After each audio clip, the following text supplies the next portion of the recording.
Hi there. Welcome to Live at 525. This is the Burlington School Commissioner's Corner, and we're here with you today to talk about stuff that's been happening with the school board. My name is Monika Ivancic, and I'm the Ward 7 New North End School Commissioner. And with me today is Stephen Carey, and I'm the rep from Ward 2. And I want to remind you that this is a call-in program, so if you have questions, you can call us at 862-3966, and we'll do our best to answer them. And you may recall at the end of last month's show, we announced that we'd be interviewing some principals today. Unfortunately, one of the principals got ill, and so we're postponing that until next month. So what we didn't get to talk about at the last show was the library funding issue that was hot on the topic of discussion at the time. And since then, we've passed a resolution regarding library funding in the district. So I thought that I would tell you a little bit about that, how that came about, and the result of that. So basically, we found out through community involvement that there seemed to be a great inequity in terms of library funding among the elementary schools in the district. And specifically, we were looking at per pupil expenditure, and there was a wide disparity that was somewhat upsetting, since this was the beginning of the school year and kids in different schools were being, kind of shortchanged in terms of per pupil allotment. So at Champlain, for example, the per pupil spending was $21.60. At Edmonds, it was $26.76. At Flynn, it was $17.65. At the Integrated Arts Academy, it was $6.78. At Smith, it was $19.35. And at the Sustainability Academy, it was $11.43. So there was this wide discrepancy among the schools, among our elementary schools, regarding the availability of funds when we looked at the per pupil spending.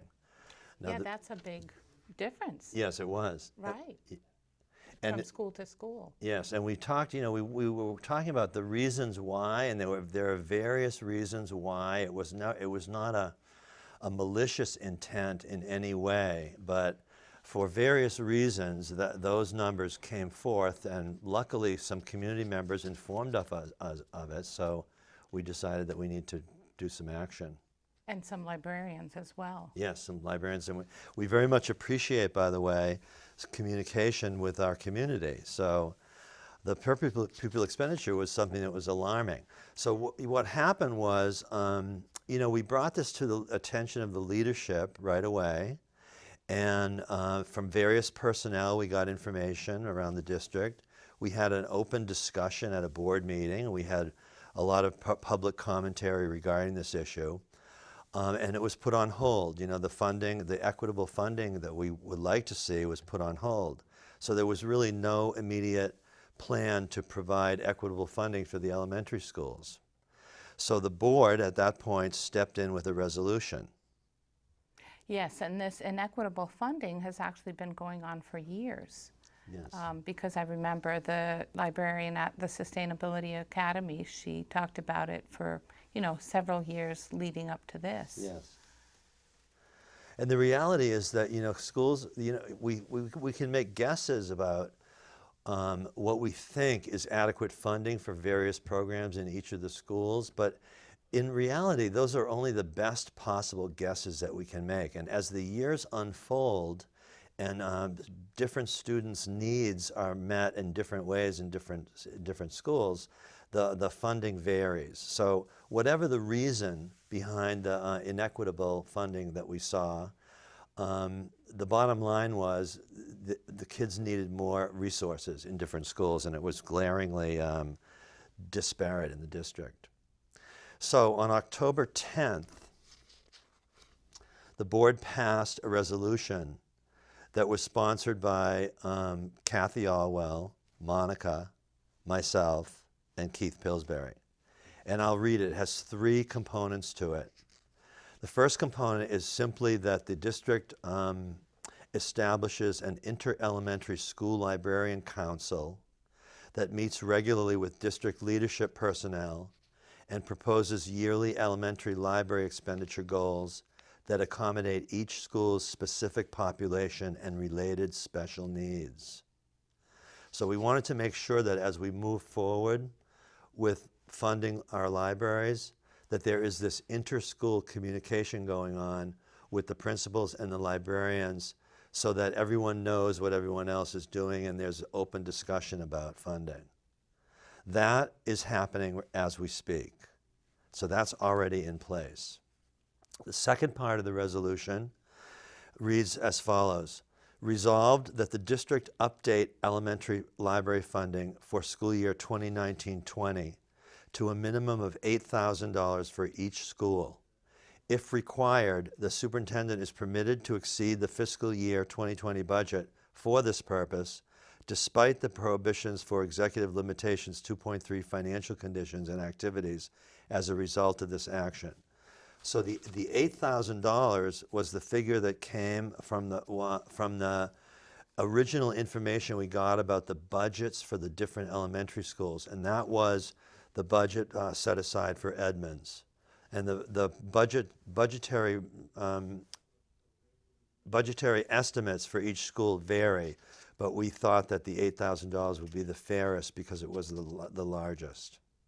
Does that make sense? Yeah, that makes sense. Okay. And I think we said a minimum. A minimum, that's right. Right. A minimum of 8,000. That's So right. if certain schools already spend more than that, then our resolution's not going to hinder that spending. Yes. And the reasoning behind the second sentence in that resolution is that the superintendent needs to be guaranteed that he's not going to be held responsible for over expenditures from the budget that we passed last year. But we feel that there is discretionary spending that's available in the district, and this is not that much money to be putting into a very important aspect of our elementary schools. So that's why that second sentence is there, giving the superintendent permission to exceed the budget if he feels that he needs to in order to respond to this resolution. And I like what you said during the board meeting.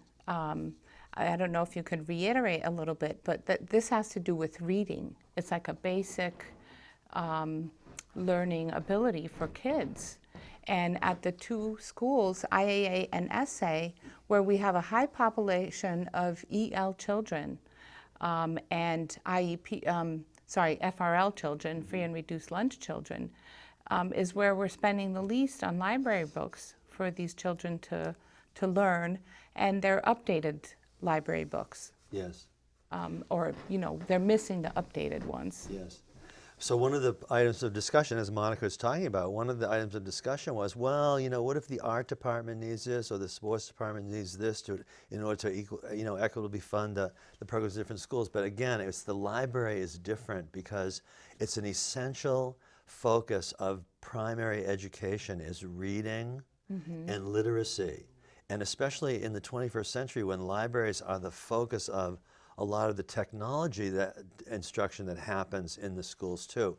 So the libraries are separate and they're different from other aspects, in my opinion at least. I'm speaking for myself really here, and I try to convince my board members along these lines, but the library is something that is essential and it's different. Reading and literacy is extremely important, as is technology, skills in technology, and those are focused on the libraries, from the libraries in our schools. As a third statement in the resolution, just to clarify where we are as a board in terms of intervening in this way, it reads as follows. Except in extreme cases, the board prefers to make proactive budgeting decisions rather than reactive, remedial allocations. We request principals and librarians work as a team to provide library budgeting recommendations for the board to review for the following school year budget by December 1st, 2019. So just to reiterate, we don't necessarily want to intervene in the functioning of our individual schools, but when we're made aware of issues that need to be resolved in order to provide students with what they need to be successful, we feel, or many of our board members feel, that we need to intervene. It's our duty and responsibility to do so. And again, I'm speaking for myself and maybe for Monika as well. And some board members may not agree with that. But nevertheless, this resolution passed on October 10th on a 5-3 vote. So it became policy on October 10th, and you can look at the minutes and you can see how the votes went at that meeting. But nevertheless, we saw a need and we tried to address it. And I think, so one of the tricky things is that the library spending is part of the principal's discretionary funds. So the district gives each school, each principal, a discretionary fund, and I believe that is equitably distributed depending on the number of students, and I think students with IEPs and EL students count for more than 1.0. It goes up to 1.2. And so it's up to the principal to distribute these funds among the departments. Yep. And so I think that's where we were on October 10th with library funding issue. That was again, the last time we were on the air, it was an issue that was coming forth. So I'm happy that we were able to make that change, and I believe that in the schools now, the elementary schools now, the librarians and the principals are working with how they're going to use that money that's been allocated to them to provide the materials and the assistance that the students are going to need this year, not next year, but this year, so that they can meet with success as best as possible. So that's one of the great changes that we've worked on. I think the immediate funds, which is in part 2, was just for this school year. And then part 3 is planning for future, that we don't run into this issue in future years. Yeah, and ideally, we wouldn't be doing this at all as a board. But I and Monika and some other board members believe that it is our responsibility to intervene when we feel that it's necessary to do so. And we've done so in several cases since we've been appointed to the board. This is approaching our 2nd year. So there have been other instances where we have intervened and passed resolutions where we saw we needed to. One of them was the hiring of the specialty coaches at the magnet schools, the magnet school coaches. That was a resolution that we passed not too long ago, so that our 2 magnet schools now have 2 full-time magnet coaches whose chief responsibility is to coordinate the curriculum of the magnet theme with the teachers in the building. And one of them is Kestrel Plum, who I happened to meet last night. And things seem to be going really well at SA. I haven't visited IAA yet, but I'm looking forward to that and meeting the arts coach there and see how that's going. But I'm proud of the fact that we now have full-time magnet coaches at our 2 magnet schools. And that was a result of, again, the board intervening and passing a resolution that would provide that service, that need. Because if you remember last year, those positions, the coach positions at SA and IAA were split. So the same people that had that role the previous year, their position changed into they only had a half time to do their sustainability coach position, and the other half was to become an instructional coach position. And some of these people didn't even have the experience to really be an instructional coach. And so it was kind of like doing 2 people's jobs at the same time, and they quickly burnt out. Yes. And they left those positions last year. And that was cited as one of the reasons that they just couldn't wear 2 hats at the same time and sustain their lives as teachers in the district. So again, we have full-time magnet coaches that we're very proud of the fact that we have them in our 2 magnet schools. And then the other change we made yes. was we added so this left the magnet schools without an instructional coach, period. While the other schools all have a half-time instructional? Full-time. A full-time instruction, that's right. And so beginning of this school year, I believe maybe September meeting, we directed the superintendent to assign a full-time instructional coach to be shared between both magnet schools. Yes. So now at least each magnet school gets a half-time instructional coach. Yes. Now, I have not heard if those positions were hired or advertised. Did you get any update? Yes, I went to the PTO meeting last night, and they're in the process, and they're hoping that the position, at least at Sustainability Academy, will be in place soon. So it's been advertised. I believe they're conducting interviews right now, and they're trying to fill that position. So that will be another source of assistance in developing a rigorous curriculum that goes along with not just the magnet school theme, but the literacy and math and science and those curricula that kids are in need of improving and developing. Did you get a feel for whether it's one person that will be shared between the two schools, or if it's... Oh, that's a good question. I forgot about that. I did not get a feeling for that. That's interesting. I don't know. Okay. At this point. Yeah, we'll have to find out. Yeah. So yeah, we made some good changes. We wanted to talk a little bit about policy governance, because when we started on this board, the previous school board had introduced a form of governing called policy governance. It's a form of governance that is used in the Winooski School District. I believe City Market also uses this type of governance. And it's kind of a hands-off style of governing. And so I guess we felt like, and so the previous board actually dissolved committees, and the only committee that was left remaining was the Diversity, Equity, and Inclusion Committee. And so we felt that there was a lot of work to be done for the board and in the district to kind of improve the climate and figure out what's going on. And so we reformed these committees, and we've been getting a lot of work done. So one of the committees is called Policy and Governance. And I believe at some point in our early career as commissioners, we did think about ditching policy governance. Yes. Completely. However, the powers that be, we decided that we'll go along with policy governance, and we'll see what changes we can make with that so that it would work for our district. So policy governance, it's hard to understand it. It's an overriding system of management.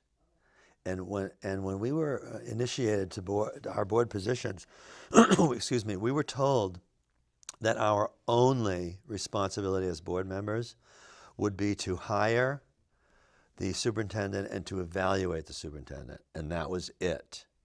And so that didn't sit too well with some people who had been elected and saw their role as board members to be more involved.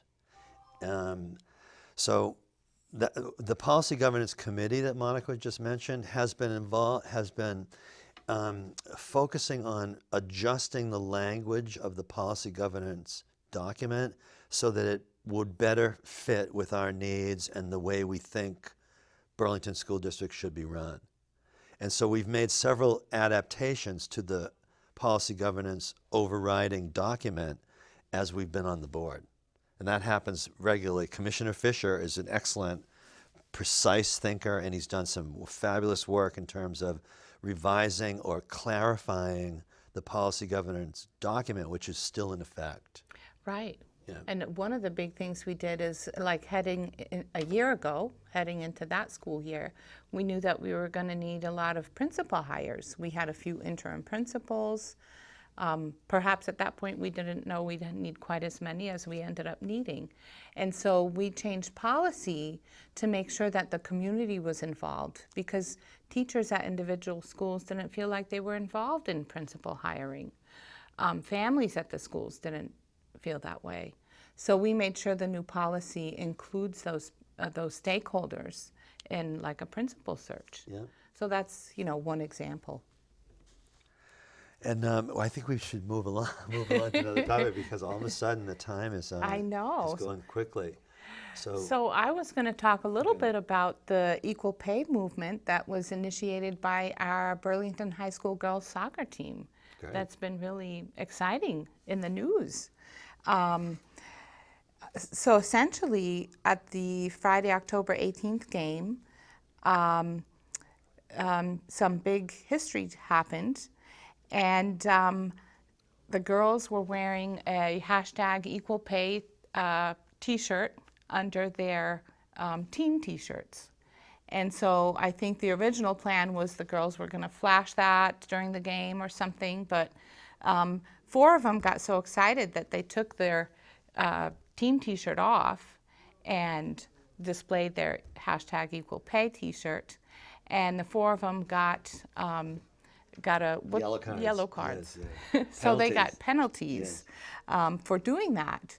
And so that made big news. They were featured on the following Sunday's Good Morning America. Then it went to NBC, CBS, CNN, even to Britain's Daily Mail.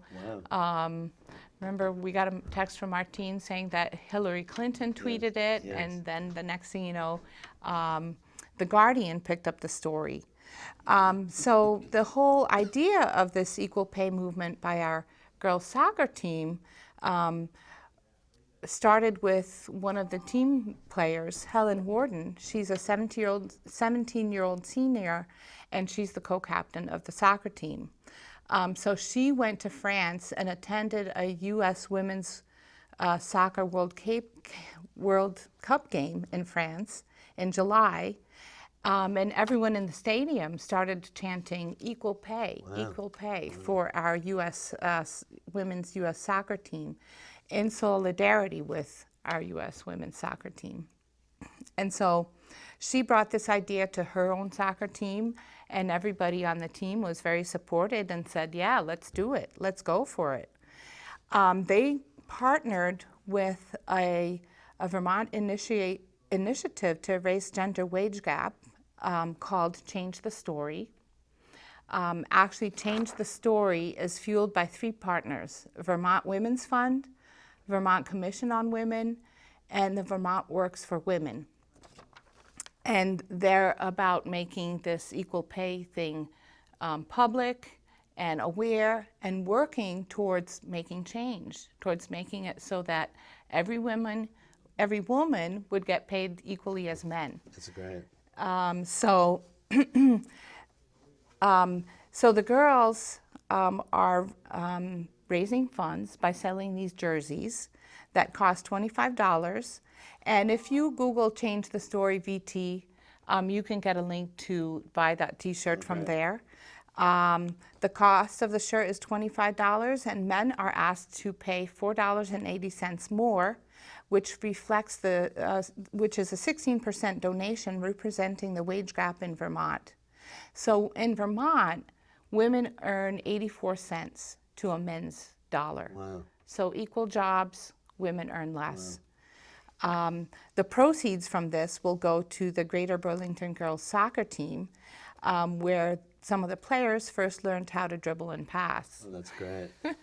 I'll tell you, that's one example of just the fantastic things that are going on in the district, and that are not really visible to people as perhaps they should be. So I had the opportunity to witness some excellence in the classrooms recently, and I went to the Hunt, a celebration of Dia de los Muertos that was put on November 1st, and it was a culmination of a student interdisciplinary project, and there were 50 kids sitting around the room, and their artwork was displayed at the top, and each and every one of those kids got up and went to the microphone and explained the ancestor that they appreciated, and some of the stories they told were very moving. Every single kid in the room was listening and very respectful and appropriate in terms of what they produced and what they had to say to everyone. It was just really an impressive example of just one little bit of excellence that I was lucky enough to observe that goes on in our district every single day. And I just want to shout out to the teachers, who they go every single day and they just provide this wonderful curriculum to our students. And sometimes the kids aren't that excited about it, but it's really a wonderfully enriched program that we're providing, and I'm very proud to be a part of it.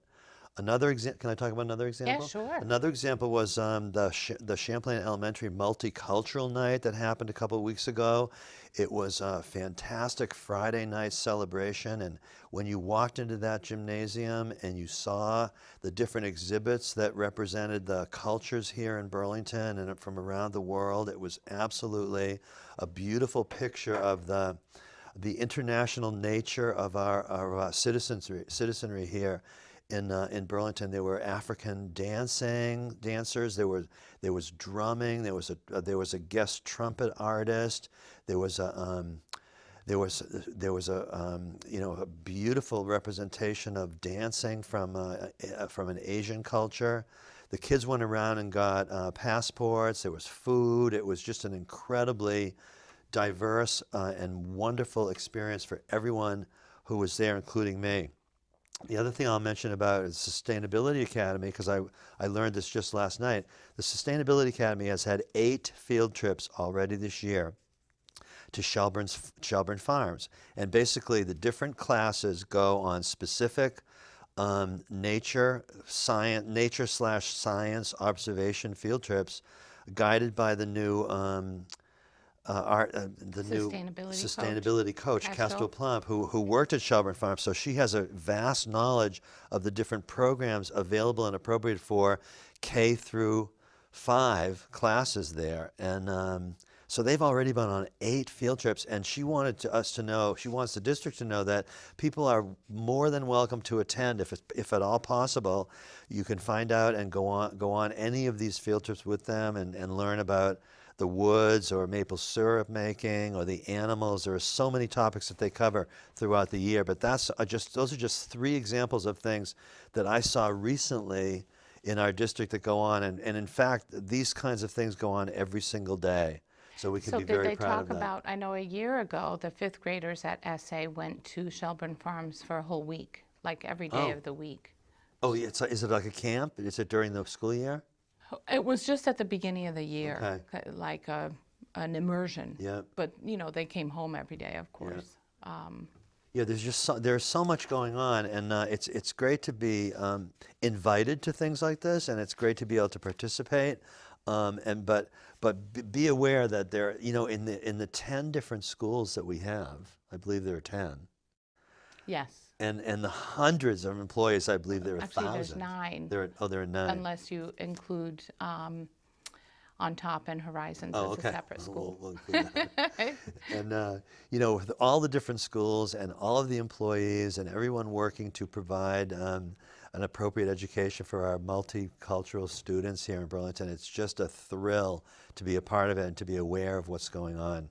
So I just want to shout that out again to the teachers, and thank you so much for the work that you do every single day. Sometimes thankless because no one knows about it, but we appreciate it. Well, we need to wrap up now. Okay. So thank you for joining us today. Tune in again next month. Hopefully we'll be interviewing 2 of the new principals at our schools, and hopefully we'll get some phone calls. Great. Thanks for joining us here on Live at 525, Commissioner's Corner. Thank you, Monika.